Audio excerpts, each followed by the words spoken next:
Bharat Pak match పై వివాదం కొనసాగుతోంది. ఇక నో షేక్ హ్యాండ్ కాంట్రవర్సీ ఇంకా దుమారం రేపుతోంది. పాకిస్తాన్ సీనియర్లు గగ్గోలు పెడుతున్నారు. మ్యాచ్ ముగిసిన తర్వాత పాకిస్తాన్ ఆటగాళ్లకు షేక్ హ్యాండ్ ఇవ్వకుండానే టీమిండియా వెళ్ళిపోయింది.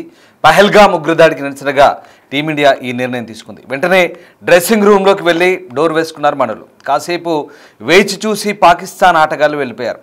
పాకిస్తాన్కి ఇదే సరైన గుణపాఠం అంటూ పలువురు వ్యాఖ్యానిస్తున్నారు. పాకిస్తాన్ ఓ రేంజ్లో ర్యాగింగ్ చేశారంటూ ఆనందం వ్యక్తం చేస్తున్నారు. కానీ ఇది క్రీడాస్ఫూర్తికి విరుద్ధం అంటూ పాకిస్తాన్ దొంగ ఏడుపులు ఏడుస్తోంది. కొన్ని అంశాలు క్రీడాస్ఫూర్తిని మించి ఉంటాయని కౌంటర్ ఇచ్చింది భారత టీం, భారత కెప్టెన్ సూర్యకుమార్ యాదవ్. ఇక ఆపరేషన్ సింధూర్లో పాల్గొన్న సైనికులకు ఈ విజయాన్ని అంకితం చేసింది టీమిండియా. మొత్తం మీద నిన్న జరిగిన పాకిస్తాన్ భారత్ మ్యాచ్లో భారత్ ఘన విజయం సాధించిన తర్వాత పాకిస్తాన్ ఆటగాళ్లకు షేక్ హ్యాండ్ ఇవ్వకుండానే డ్రెస్సింగ్ రూమ్లోకి వెళ్లడంతో ఈ వివాదం చోటు చేసుకుంది. ఆదివారం జరిగిన ఆసియా కప్లో గ్రూప్ స్టేజ్ మ్యాచ్ తర్వాత భారత ఆటగాళ్లపై పాకిస్తాన్ జట్టు అధికారికంగా నిరసన తెలిపింది. మ్యాచ్ తర్వాత భారత ప్లేయర్లు పాకిస్తాన్ ఆటగాళ్లకు కరచాలనం ఇచ్చేందుకు నిరాకరించాలంటూ ఆసియాన్ క్రికెట్ కౌన్సిల్లో పాకిస్తాన్ క్రికెట్ బోర్డు పీసీబీ ఫిర్యాదు చేసింది. ఈ ప్రవర్తన క్రీడాస్ఫూర్తికి విరుద్ధమని, అలాగే అంతర్జాతీయ క్రికెట్ మండలి ఐసీసీ స్పిరిట్ ఆఫ్ క్రికెట్ నియమాలను భారత్ జట్టు ఉల్లంఘించిందని ఆరోపించింది. ఇక వాస్తవానికి ఏదైనా క్రికెట్ రూల్ బుక్లో మ్యాచ్ తర్వాత తప్పనిసరిగా షేక్ హ్యాండ్ ఇవ్వాలనే నిబంధన లేదని విశ్లేషకులు చెబుతున్నారు. కరాచలనం అనేది ఖచ్చితమైన రూల్ కాదని, కేవలం క్రీడాస్ఫూర్తిలో భాగంగా ఇస్తారంటున్నారు. అందువల్లే ప్రతి మ్యాచ్ ముగిసిన తర్వాత ఇరు జట్ల ఆటగాళ్లు సిబ్బంది ఒకరినొకరు కరచాలనం చేస్తారంటూ తెలిపారు. ఒకవేళ షేక్ హ్యాండ్ ఇవ్వకపోతే జరిమానా విధించే ఛాన్స్ కూడా లేదంటున్నారు. అయితే ఉద్దేశపూర్వకంగా జట్టు లేదా ఆటగాడు కరాచలనం ఇవ్వడానికి నిరాకరిస్తే కనుక క్రీడాస్ఫూర్తికి విరుద్ధంగా ప్రవర్తించారని భావిస్తారు. అయితే టాస్ సమయంలో భారత కెప్టెన్ సూర్యకుమార్ యాదవ్ పాకిస్తాన్ కెప్టెన్ సల్మాన్ ఆగాతో కరాచలనం చేయకపోవడంతో వివాదం మొదలైంది. మ్యాచ్ తర్వాత కూడా షేక్ హ్యాండ్ చేయకపోవడం పాకిస్తాన్ ఆటగాళ్లకు అసహనానికి గురి చేసింది. ఫలితంగా మ్యాచ్ సాంప్రదాయ ప్రజెంటేషన్ వేడుకను సల్మాన్ ఆగా బహిష్కరించారు. అనంతరం ప్రెస్ కాన్ఫరెన్స్లో పాల్గొన్న సూర్యకుమార్ తమ విజయాన్ని పహల్గామ్ ఉగ్రదాడి బాధితులకు ఆపరేషన్ సింధూర్ నిర్వహించిన సైన్యానికి అంకితం ఇచ్చినట్లుగా వెల్లడించారు. ఈ కరాచలనం వివాదంపై మాట్లాడిన సూర్య తాము కేవలం క్రికెట్ ఆడేందుకు మాత్రమే వచ్చామని, పాకిస్తాన్కు సరైన సమాధానం ఇచ్చామంటూ వ్యాఖ్యానించారు. సో మొత్తం మీద బీసీసీఐ ఒక ట్వీట్ చేసి చూడొచ్చు మనం. We stand by the victims of the families of Pahalgam terror attack. We express our solidarity. We want to dedicate today's win to all our armed forces who showed a lot of bravery అంటూ BCCI ట్విట్టర్లో అధికారికంగా వెల్లడించింది. ఇక మొత్తం మీద match ముగిసిన తర్వాత తామంతా shake hand ఇవ్వాలని భావించామని పాకిస్తాన్ కోచ్ మైక్ హెసన్ అంటున్నారు. అందుకు సిద్ధమయ్యామని, కానీ అలా జరగలేదంటున్నారు. అయితే భారత్ అందుకు అంగీకరించకుండా టీమిండియా ఆటగాళ్ళంతా నేరుగా డ్రెస్సింగ్ రూమ్కు వెళ్ళిపోయారంటూ పాకిస్తాన్ కోచ్ అంటున్నారు. అందువల్లే తాము తమ సల్మాన్ ఆగా ప్రజెంటేషన్లో మాట్లాడలేదని వివరించారు. ఇక మ్యాచ్ ముగిసిన తర్వాత ఈ విధానం తమను నిరుత్సాహపరిచిందని, తమ ఆట తీరు కూడా బాగోలేదంటూ పాకిస్తాన్ కోచ్ అభిప్రాయపడ్డ పరిస్థితి అయితే కనబడుతుంది. సో మొత్తం మీద భారత ఆటగాళ్ళు మాత్రం పాకిస్తాన్కు సరైన బుద్ధి చెప్పామంటూ లోపల అనుకుంటున్నట్టుగా వాదనలు వినిపిస్తున్నాయి. మొత్తం మీద ఇటు సోషల్ మీడియాలో కూడా అదే ట్రోల్ అవుతుంది. పాకిస్తాన్కు తగిన శాస్త్రి జరిగింది, తగిన బుద్ధి చెప్పినట్లయిందంటూ మాట్లాడుతున్నారు. బీసీసీఐ మాత్రం ఈ విజయాన్ని ఆపరేషన్ సింధూర్లో పాల్గొన్న సైనికులకు అంకితం చేస్తున్నామంటూ వివరించింది. రైట్, మాట్లాడదాం. మనతో పాటు జాయిన్ అవుతున్నారు స్పోర్ట్స్ అనలిస్ట్ వెంకటేష్ గారు. నమస్తే అండి. వెంకటేష్ గారు, నిన్నటి మ్యాచ్ చూస్తే కనుక అంటే టాస్ వేసినప్పుడు కానీ తర్వాత మ్యాచ్ పూర్తయిన తర్వాత పరస్పరం షేక్ హ్యాండ్ ఇచ్చుకోవడం అనేది ఒక ట్రెడిషన్గా కొనసాగుతున్న పరిస్థితి. కానీ నిన్నటి మ్యాచ్లో మన ఇండియా టీం పాకిస్తాన్కు షేక్ హ్యాండ్ ఇవ్వకపోవడం అనేది వాస్తవానికి ఇది ఏమన్నా రూల్స్కు విరుద్ధమా? నిజంగా ఇలాంటి రూల్స్ ఏమైనా ఉన్నాయా? ఖచ్చితంగా రూల్స్ కాదండి, ఇదంతా కూడా స్పోర్ట్స్ మెన్ స్పిరిట్ సంబంధించింది. ఇప్పుడు స్పిరిట్ వేరే ఉంటుంది, రూల్స్ వేరే ఉంటాయి. సో రూల్స్ లో ఎప్పుడు చెప్పరు షేక్ హ్యాండ్ ఇవ్వకపోతే వాళ్ళ మీద యాక్షన్ తీసుకునేది ఏముంటుందో. స్పోర్ట్స్ మెన్ స్పిరిట్ ప్రకారం ఏంటంటే మ్యాచ్ ముందు కానీ మ్యాచ్ తర్వాత కానీ, మ్యాచ్ లో ఆడుతున్నంత సేపు మీరు ప్రత్యర్థులు, మ్యాచ్ ముందు కానీ మ్యాచ్ తర్వాత కానీ మీరు ఒక సోదరులాగా మిత్రులుగానే ఉండాలి. ఆ స్నేహపూర్వక వాతావరణం ఉండాలి. దానికి ఒక జెస్చర్ ఏంటంటే షేకింగ్ హ్యాండ్స్. సో అది జనరల్ గా ఏ క్రీడలో అయినా, బాక్సింగ్ లో వాళ్ళు కొట్లాడుకున్నా సరే ముందు కానీ తర్వాత కానీ షేక్ హ్యాండ్ ఇచ్చుకుంటారు. సో ఇది ఏ స్పోర్ట్ లో అయినా మనం చూసే ఒక రెగ్యులర్ స్పెక్టకల్. సో అది నాకేమనిపించిందంటే ఇదంతా హిపోక్రసీ లాగా అనిపించింది నాకు. If you have any problem with Pakistan don't play with them.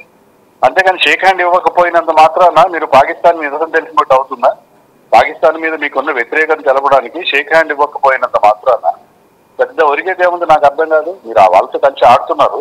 మీరు ఆడినప్పుడు పాకిస్తాన్కి రావాల్సిన డబ్బు వాళ్ళకి వస్తున్నారు. పాకిస్తాన్ క్రికెట్ బోర్డుకి రావాల్సిన కోట్లాది రూపాయల ఆదాయం వెళ్తూనే ఉంది. ఆ ఆదాయాన్ని వాళ్ళు మళ్ళీ టెర్రరిస్ట్ యాక్టివిటీకి వాడచ్చు వాళ్ళు. మరి అలాంటప్పుడు మీరు షేక్ హ్యాండ్ ఇవ్వనంత మాత్రాన మీకు జరిగే లాభం ఏంటి? ఇదంతా ఆప్టిక్స్ అంటారు. ఇవన్నీ ఆప్టిక్స్ అంటే షో బిజినెస్ తప్ప ఏదో టీవీలో షేక్ హ్యాండ్ ఇవ్వలేదు ఇవ్వనంత. ఎగ్జాక్ట్లీ వెంకటేశ్వర, వాస్తవానికి మ్యాచ్ ఆడొద్దనే చాలా మంది అంటే ఆ పహల్గాం బాధితులు సహా దేశం అంతా గగ్గోలు పెట్టింది. మ్యాచ్ ఆడొద్దు. India is the host for this Asia cup. India కనుక విరమించుకుంటే ఏషియా కప్ జరగదు. వేరే వాళ్ళు కండక్ట్ చేసిన ఇండియా ఆడలేదు అనుకోండి.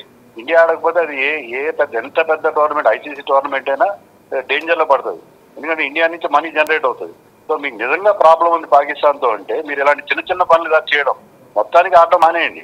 మీరు ఎలాగైతే మిగతా అన్ని రంగాల్లో పాకిస్తాన్ తో తెగదెంపులు చేసుకున్నారో క్రీడల్లో కూడా తెగదెంపులు చేసుకోండి. అంతేగాని నేను షేక్ హ్యాండ్ ఇవ్వలేదని చెప్పి జబ్బలు తెచ్చుకోవడానికి నాకు అర్థం కాలేదు. ఎగ్జాక్ట్లీ మనం అంటే ఇక్కడ ఒక చిన్న ఎగ్జాంపుల్ అండి. మనం రష్యా ఒలింపిక్స్ ను యుఎస్ కూడా బహిష్కరించింది కదా, సో ఆ రకంగా మనం చేయాల్సి ఉండేది కదా.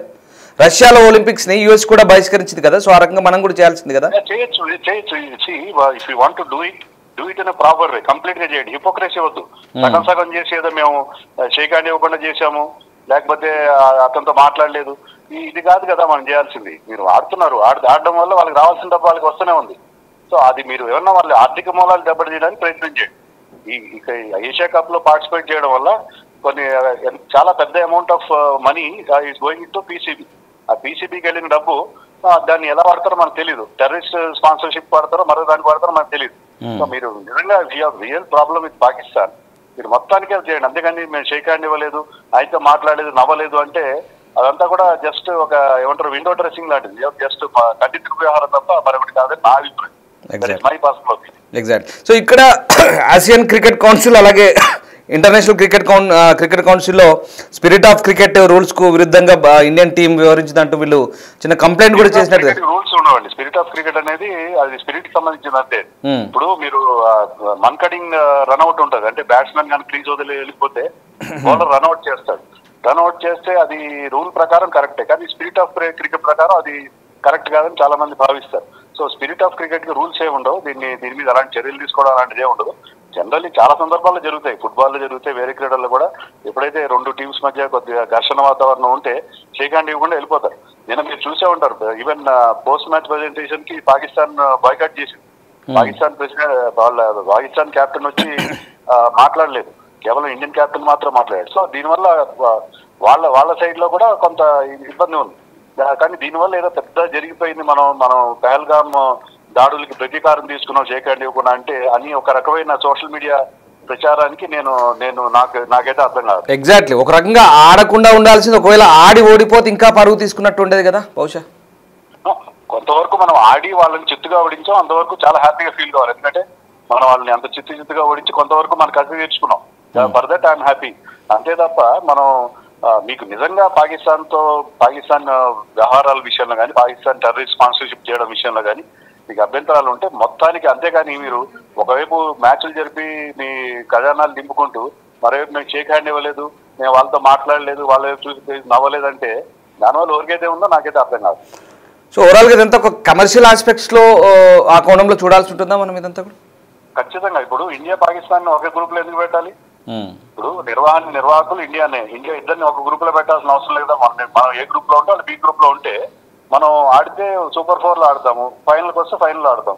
సో మన పాకిస్తాన్ తో మనం ఆడే సందర్భాలు తగ్గిపోతాయి.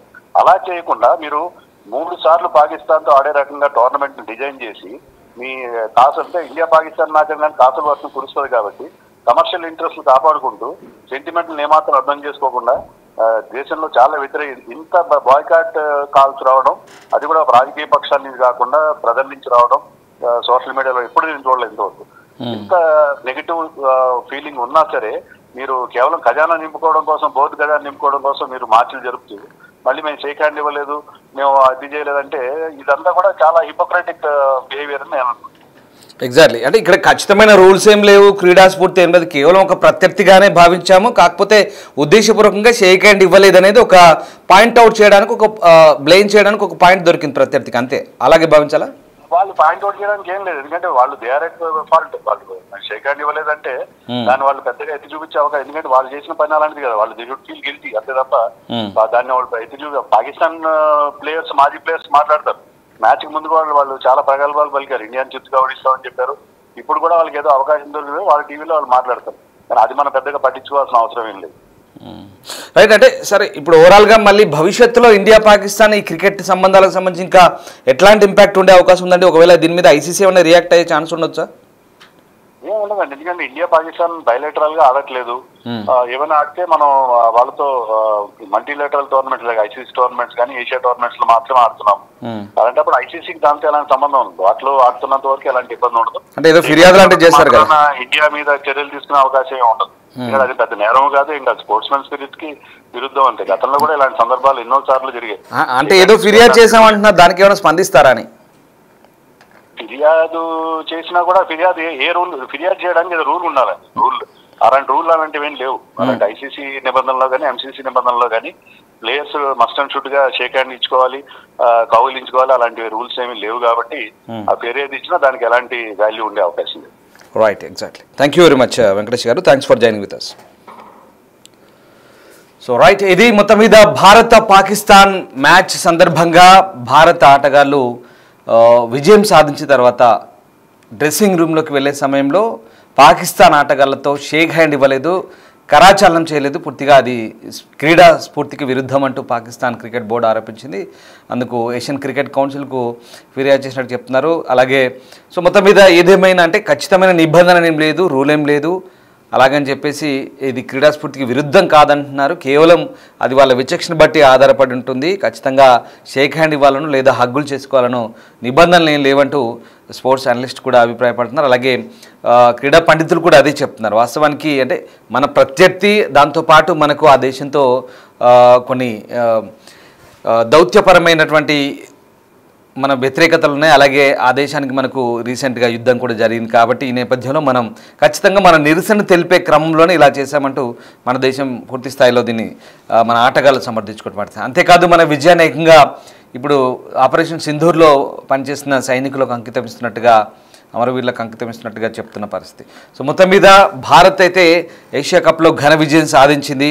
సో గ్రూప్ స్టేజ్ మ్యాచ్ తర్వాత భారత ఆటగాళ్లపై పాకిస్తాన్ జట్టు అయితే అధికారికంగా నిరసన తెలిపింది. ఏదేమైనప్పటికీ కూడా అంటే భారత జట్టు మొత్తానికే ఆడకుండా ఉండాల్సింది, ఆడి పెద్ద షేక్ హ్యాండ్ ఇవ్వకుండా లేదా ఇంకేదో చేశామని చెప్పి షో ఆఫ్ చేయడం అనేది జరుగుతుందంటూ కొంతమంది వ్యాఖ్యానిస్తున్న పరిస్థితి. సో ఏదేమైనప్పటికీ కూడా ఇదంతా ఒక వాణిజ్య పరమైనటువంటి ఆట మాత్రమే, వాణిజ్య పరంగానే చూస్తున్నారు. దీనికి షేక్ హ్యాండ్లు ఇవ్వకపోయినంత మాత్రాన ఏదో భారత జట్టు పూర్తిగా నిరసన తెలిపినంత మాత్రం కాదు, లేదంటే మనం ఏదో వాళ్ళ మీద గొప్ప విజయం సాధించినట్టు కాదు అనే భిన్నమైన అభిప్రాయాలు కూడా వ్యక్తమవుతున్నాయి. ఏదేమైనా మొదటి నుంచి కూడా అసలు భారత జట్టు పాకిస్తాన్తో మ్యాచ్ ఆడొద్దంటూ కూడా పహల్గామ్ దాడి బాధితులు, వాళ్ళ కుటుంబ సభ్యులు, తర్వాత దేశమంతా కూడా సోషల్ మీడియా వ్యాప్తంగా మంచి పూర్తి వ్యతిరేకత వచ్చింది. అయినప్పటికీ కూడా ఇది బీసీసీఐ ప్లానింగ్లో ఉంది కాబట్టి, ఈ షెడ్యూల్లో ఉంది కాబట్టి ఖచ్చితంగా భారత్ ఆడి తీరింది. సో మొత్తం ఇది వాణిజ్యపరమైన ఆట మాదిరిగానే మనం చూడాల్సి ఉంటుంది. ఎందుకంటే పాకిస్తాన్కు షేక్ హ్యాండ్లు ఇచ్చిన ఇవ్వకపోయినా వాళ్ళకు రావాల్సిన డబ్బు వాళ్ళకు ఖచ్చితంగా వచ్చి తీరుతుంది అనేది విశ్లేషకుల వాదన. సో ఏదేమైనా సరే ఇక్కడ కొన్ని అంశాల వారీగా చూస్తే కనుక పాకిస్తాన్ నిరసన తెలిపినా మనకు ఒరిగేది ఏం లేదు, పోయేది ఏం లేదు అంత మాత్రాన. సో ఇక్కడ మనం ఏదైతే చేయాలనుకున్నామో ఏ రకంగా వాళ్ళకి ఒక రకంగా వాళ్ళని తక్కువ చేసి చూపించాలనుకున్నామో చూపించగలిగాం మన దేశం తరఫున. అంటే ఉద్దేశపూర్వకంగా మనం చేసింది, ఎందుకంటే మన మీద వాళ్ళు ఇలాంటి తీవ్రవాద దాడులు చేస్తూ దేశాన్ని పూర్తిగా మన దేశంలో ఈ రకమైన అశాంతిని అల్లకల్లోలను సృష్టిస్తున్నారు కాబట్టి మనం దానికి నిరసన తెలిపిన పద్ధతి ఇది. సో ఆ రకంగా భిన్నమైన అభిప్రాయాలు అయితే వ్యక్తమవుతున్నాయి. మొత్తం మీద భారతదేశం జట్టు ఆటగాళ్ళు చేసినటువంటి పనికైతే ఇది క్రీడా స్ఫూర్తికి ఏమాత్రం విరుద్ధం కాదంటూనే చాలామంది చెప్తున్నారు. వాటెవర్ మొత్తం మీద పాకిస్తాన్ ఆటగాళ్లకు తగిన కనువిప్పు కలిగేలా ఒక రకంగా తగిన బుద్ధి చెప్పాలైతే భారత జట్టు చేసిందనేది మాత్రం చాలామంది మెజారిటీగా అభిప్రాయం వ్యక్తం చేస్తున్నారు.